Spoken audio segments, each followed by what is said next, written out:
নমস্কার, দেখছেন কলকাতা টিভি। আমি সুদীপ্ত রয়েছি আপনাদের সঙ্গে। শুরু করছি সংবাদ সারাদিন। প্রথমে যে খবরের দিকে নজর রাখবো, বাংলায় ফের বিকল্প রাজনীতির পোস্টার পড়ল। রানাঘাটে দেখা গেল এই বিকল্প রাজনীতির পোস্টার। ফের বাংলায় বিকল্প রাজনীতি এবং এই লিখেই এই পোস্টার। প্রথম খবর কলকাতা টিভির পর্দায় দেখছেন আপনারা এই মুহূর্তে। এবার রানাঘাটে পড়ল বাংলায় বিকল্প রাজনীতির পোস্টার, যেখানে সেই পোস্টার আপনারা দেখছেন বড় বড় করে লেখা রয়েছে বাংলায় বিকল্প রাজনীতি। বড় বড় করে লেখা আছে বাংলায় বিকল্প রাজনীতি। কারা এই পোস্টার ফেলছে তা তদন্ত শুরু হয়েছে, কিন্তু এখনো পর্যন্ত জানা যায়নি। রানাঘাট পৌরসভার 6টি ওয়ার্ডে এই পোস্টার। রানাঘাট পৌরসভার 6টি ওয়ার্ডে এই বিভ্রান্তিকর পোস্টার, বিভ্রান্তি ছড়াতে এই পোস্টার। তো তৃণমূলের বাংলায় বিকল্প রাজনীতির পোস্টার আগেও পড়েছে, আর এবারও রানাঘাটের 6টি ওয়ার্ডে পড়ল বাংলায় বিকল্প রাজনীতির এই পোস্টার, যেখানে বড় বড় করে লেখা রয়েছে বাংলায় বিকল্প রাজনীতি। ঠিক কারা এই কাজ করছে তা এখনো পর্যন্ত জানা যায়নি, তবে তৃণমূলের দাবি বিভ্রান্তি ছড়াতেই এই কাজ। সরাসরি কথা বলবো, আমাদের সঙ্গে রয়েছেন আমাদের প্রতিনিধি সুবল মজুমদার, রয়েছেন কল্যাণী থেকে। সুবল, এই পোস্টার ঘিরে জল্পনা তো বাড়ছেই, কারা এই পোস্টার ফেলছে কি জানা যাচ্ছে? দেখো, কল্যাণী স্টেশনের সংলগ্ন পশ্চিমবঙ্গ যে সমস্ত যে স্টল আছে সেখানেও কিন্তু এই পোস্টার পড়েছে বাংলায় বিকল্প রাজনীতি, এবং গতকাল থেকে সন্ধ্যের থেকে আমরা দেখতে পাচ্ছি সেখানেও পোস্টার যেমন পড়েছে তেমনই কিন্তু পোস্টার পড়েছে রানাঘাট শহরে 6টি ওয়ার্ড জুড়ে। যেটা তৃণমূলের দাবি যে এটা বিভ্রান্তি ছড়ানোর জন্যই এই ধরনের পোস্টার করেছে।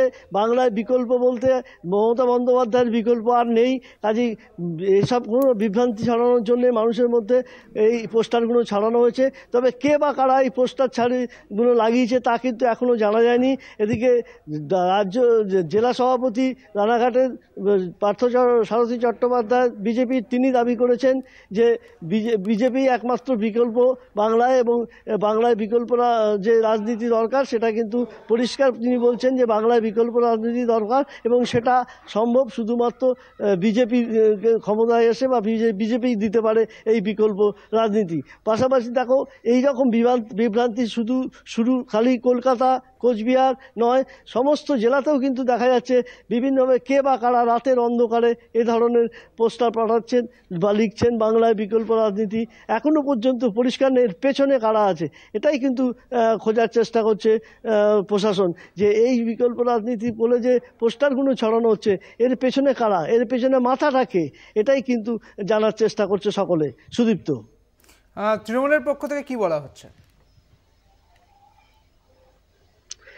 তৃণমূলের পক্ষ থেকে একেবারে পরিষ্কার বলেছে মুখ্যমন্ত্রী মমতা বন্দ্যোপাধ্যায় বিকল্প বাংলায় নেই, এবং বাংলায় আর কোনো বিকল্প হতে পারে না। মানুষ মমতা বন্দ্যোপাধ্যায়কেই চায় এবং মমতা বন্দ্যোপাধ্যায়কেই দেখতে চান। কাজে এর বিকল্প এখনও পর্যন্ত বা আগামী 15-20 বছরেও এই বিকল্প আসবে বলে তারা মনে করেন না। বাংলায় বিকল্প একমাত্র কিন্তু মমতা বন্দ্যোপাধ্যায়, এবং মমতা বন্দ্যোপাধ্যায়ের বিকল্প আর কেউ হতে পারে না বা হয় না, এটাই কিন্তু তৃণমূলের দাবি। এবং এই বিভ্রান্তি ছড়ানোর জন্যই কিন্তু এইভাবে এই 24-এর লোকসভা নির্বাচনের আগে বিভিন্নভাবে বিভ্রান্ত করার চেষ্টা হচ্ছে বলে তার দাবি। সুদীপ্ত, ধন্যবাদ সুবল। আমাদের সঙ্গে ছিলেন আমাদের প্রতিনিধি সুবল মজুমদার। রানাঘাটে পড়ল বাংলায় বিকল্প রাজনীতির পোস্টার। সেই পোস্টার আপনারা দেখলেন প্রথম খবর কলকাতা টিভির পর্দায়, এবং সেই পোস্টারে লেখা রয়েছে বাংলায় বিকল্প রাজনীতি। তবে কে বা কারা এই পোস্টার ফেলছে তা এখনো জানা যায়নি।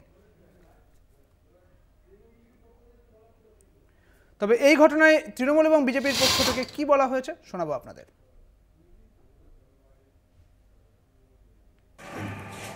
গোটা পশ্চিমবঙ্গ এবং কলকাতায় বাংলায় বিকল্প রাজনীতির পোস্টার পড়েছে। সেই পোস্টার আপনার শহর রানাঘাটেও পড়েছে। বিজেপির জেলা সভাপতি বলছে বিকল্প বাংলায় দরকার, সেটা একমাত্র বিজেপি। পোস্টার এবং বিজেপি সভাপতির মন্তব্য নিয়ে কি প্রতিক্রিয়া আপনার? রাজনীতিতে যাদের স্থান নেই তারাই বিকল্প রাজনীতির কথা বলছে, কিন্তু আমাদের রাজ্যে আমাদের দলনেত্রী মমতা বন্দ্যোপাধ্যায়, রাজ্যের মাননীয় মুখ্যমন্ত্রী, এবং অভিষেক বন্দ্যোপাধ্যায় দলের সেনাপতি, তাদের নেতৃত্বে বাংলা খুব ভালোভাবে এগিয়ে যাচ্ছে। এদের বিকল্প বাংলায় কেউ হতে পারে না। বাংলায় মমতার বন্দ্যোপাধ্যায় এবং অভিষেক বন্দ্যোপাধ্যায়ের বিকল্প বলে কোনো রাজনৈতিক দল আমরা অন্ততপক্ষে দেখি না, কারণ মমতা বন্দ্যোপাধ্যায় মামাটি মানুষের সরকার প্রতিষ্ঠিত করেছেন।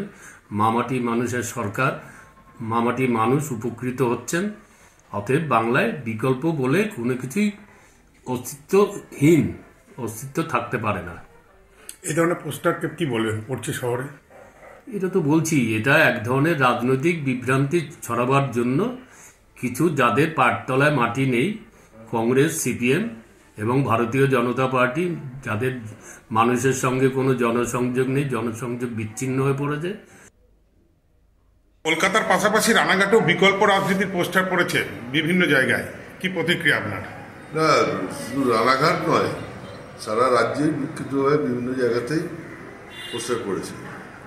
তা এটা তো বাস্তব যে বাংলার বিকল্প দরকার। যে দুর্নীতিবাজ একটা সরকার চলছে, এই সরকারটাকে উৎখাত করার ক্ষেত্রে নিশ্চিতভাবে একটা মানে রাজনৈতিক দলের দরকার, এবং সেই রাজনৈতিক দলটা অবশ্যই ভারতীয় জনতা পার্টি। এবং আমি মনে করি যে ভারতীয় জনতা পার্টি একমাত্র রাজনৈতিক দল যে এই চোরের সরকারকে উৎখাত করতে পারে, এবং তারা সর্বক্ষেত্রে লড়াইয়ের ময়দানে ভারতীয় জনতা পার্টি আছে। বিধানসভার ভেতরে, বিধানসভার বাইরে, মাঠে, ময়দানে, সব জায়গাতেই আছে। তার জন্য ভয়ও পাচ্ছে, শাসক দলও ভয় পাচ্ছে ভারতীয় জনতা পার্টিকে। হ্যাঁ, কিন্তু এরকম ধরনের পোস্টার কাদের তরফ থেকে মারা হচ্ছে বলে মনে হয় আপনার? সেটা যারা বুঝেছে তারা মারছে। তো মারাটা কিন্তু অবাস্তব নয়, যেটা বাস্তব সেটাই মারছে। সব রাজনৈতিক যে যেখানেই আসুক একসঙ্গে এসে লড়াই করলে এই জায়গাটা নিশ্চিতভাবে উৎখাত করা যাবে।